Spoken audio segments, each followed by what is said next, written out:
The jet stood still on the runway, gleaming under the overcast afternoon light like a silent promise of comfort and exclusivity.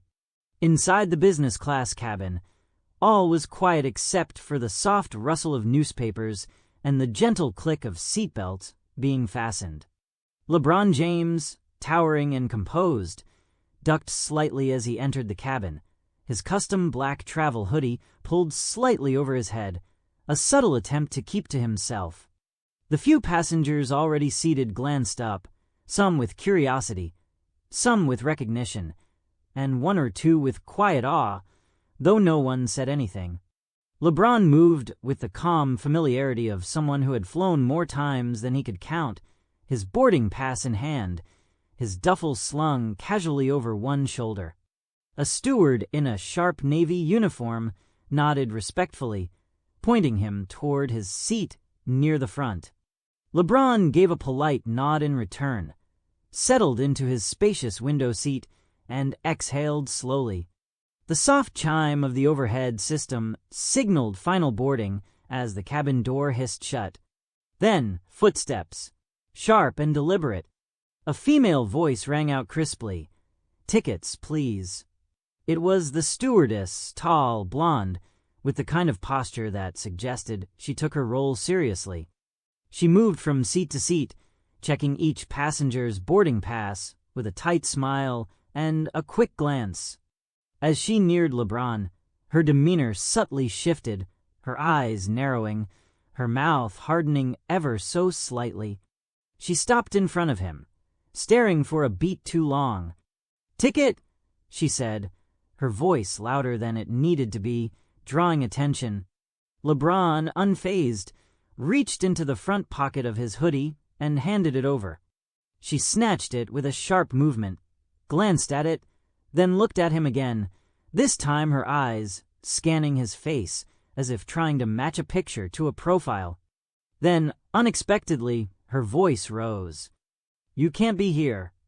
The words cut through the cabin like a sudden clap. LeBron blinked, not sure he heard her right. "Excuse me," he said, his tone calm but firm. The stewardess's eyes flared. "I said you need to leave. Now. Get off this plane." Heads turned. The silence that followed was so complete it felt like the plane itself had frozen. LeBron sat there for a moment, stunned, not by the volume of her voice, but by the sheer absurdity of the moment. "Ma'am," he began, keeping his voice measured, "I have a ticket. You just checked it." He gestured toward the paper, still clutched in her hand. She didn't look at it. "This section is not for you," she said, her voice trembling now not with fear, but with something else entirely, something colder. "You're not welcome here." LeBron's jaw tightened slightly. "I paid for this seat," he said, "just like everyone else here. I don't see the problem." The stewardess glanced around, but no one intervened. "The problem is," she said slowly, "we don't want your kind here." That was when everything inside LeBron stilled. The sentence hung in the air like poison. There was a gasp somewhere near the back. A man coughed uncomfortably. Someone whispered, "Is that LeBron James?" But LeBron didn't respond to the noise. His eyes stayed on hers, unblinking. "My kind," he repeated, low and flat. "Yes," she said, still holding the ticket, still standing between him and the aisle. "We don't want black men on this flight. So get up, or I'll call security." For a long, stretched moment, LeBron said nothing. His heart was racing now, but he kept his expression calm, his voice even. "You're making a mistake," he said. "A big one." She didn't flinch. "I don't care who you think you are." He leaned forward just a little, lowering his voice. "You will," he said. She scoffed, stepped back, and turned on her heel, speaking into her walkie-talkie. Moments later, 2 uniformed men boarded the plane. "Sir," one of them said, not making eye contact, "we need you to come with us." LeBron stood, slowly. He towered over the stewardess, as he handed her his ticket again, deliberately. "You're going to regret this," he said, not as a threat, but as a statement of fact. She didn't respond. The two men flanked him as he walked down the aisle, passengers watching in stunned silence. No one said a word, not even the steward who had welcomed him minutes before. As he stepped out onto the tarmac, the cool air hit his face, sharp and unwelcoming. He didn't look back, not yet. But inside, something had shifted, and it was far from over. She was right in front of him now, close enough that LeBron could see the tension in her jaw and the slight twitch in her left eye. Her face was tight, with something more than just professionalism. It was hostility, naked and unfiltered. Without warning, she raised her voice sharply, startling not only LeBron, but several other passengers around him. "You need to leave. Now." Her tone wasn't just firm. It was loaded, aggressive, as if he'd done something terribly wrong simply by sitting there. LeBron blinked, taken aback. He wasn't used to being spoken to like this. Certainly not in a setting where he was just another paying customer like everyone else. "I'm sorry," he said, his brows knitting together. "Is there a problem?" She took a half step back, chest heaving slightly, and then said with surprising venom, "Get out of this seat. You don't belong here. This is business class." LeBron stared at her, confused, then slowly reached into the pouch on the seat in front of him and pulled out his boarding pass again, holding it up. "I know where I'm sitting," he said evenly. "You just checked this. You saw my name. I paid for this seat." She snatched the pass from his hand as if it burned her fingers, glanced at it again, and then, almost hissing the words, said, "I don't care. You're not flying in this section. Not today." He looked at her more carefully now, registering not just what she was saying, but how she was saying it, like it was personal, like it had nothing to do with the ticket. "You're not making any sense," he said, calmly but firmly. "You checked me in. I boarded like everyone else. I'm not moving unless you tell me exactly what's going on." Her eyes narrowed into slits. She leaned in slightly and, in a voice just loud enough to carry, said, "Because you're black. And we don't want black people here." The words hit LeBron like a slap. For a moment, he just stared at her, stunned into silence. He had dealt with racism before, even in the most unexpected places. But this was something else. Brazen, direct, public. Around him, the cabin seemed to shrink. A few passengers were now whispering, some looking away, pretending not to hear, others clearly watching closely, their expressions a mix of shock and discomfort. LeBron's voice was slow and measured when he finally spoke. "Do you understand what you just said?" he asked her, looking directly into her eyes. "Do you really want to go down this road?" She didn't flinch. "You heard me," she said coldly. "We don't want you here. Now get off this plane before I make a call you'll regret." LeBron stared at her, trying to make sense of what was happening, how it had escalated so fast, and for no reason beyond the color of his skin. "You don't know who I am, do you?" he asked, still in disbelief. "I don't care who you are," she shot back. "You could be the president. You're still black, and that's all that matters to me." The air went cold. A man a few rows back muttered, "Jesus Christ," under his breath. A woman pulled her child closer, clearly uncomfortable. LeBron could feel the weight of every eye on him now, but he didn't raise his voice, didn't get up. Instead, he said calmly, "You're going to regret saying that." Deeply. The stewardess laughed, actually laughed. "Is that a threat?" she said. "No," LeBron replied. "It's a promise." She turned, waved a hand toward the front of the plane, and within moments, 2 security personnel in airport uniforms entered the cabin. One of them, a younger man, looked surprised to see who he was there for. The other, older and more jaded, didn't react at all. "Mr. James," the younger one said awkwardly, "we're going to have to ask you to deboard." "Based on what?" LeBron asked, not moving. "This woman just told me to get off the plane, because I'm black." "Are you seriously going to enforce that?" The younger guard hesitated, looking uncomfortable, but the stewardess jumped in before he could respond. "He's being disruptive," she said. "He refused to move when I asked him. He's disturbing other passengers." "That's not true," one of the nearby passengers said quietly, but no one else backed it up. LeBron shook his head, more disappointed than angry now.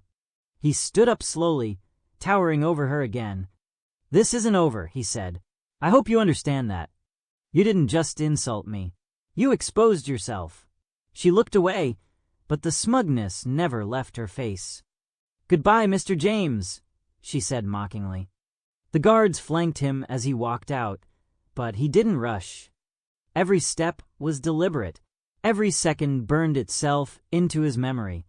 He exited the plane, and as he stepped onto the tarmac again, he pulled out his phone.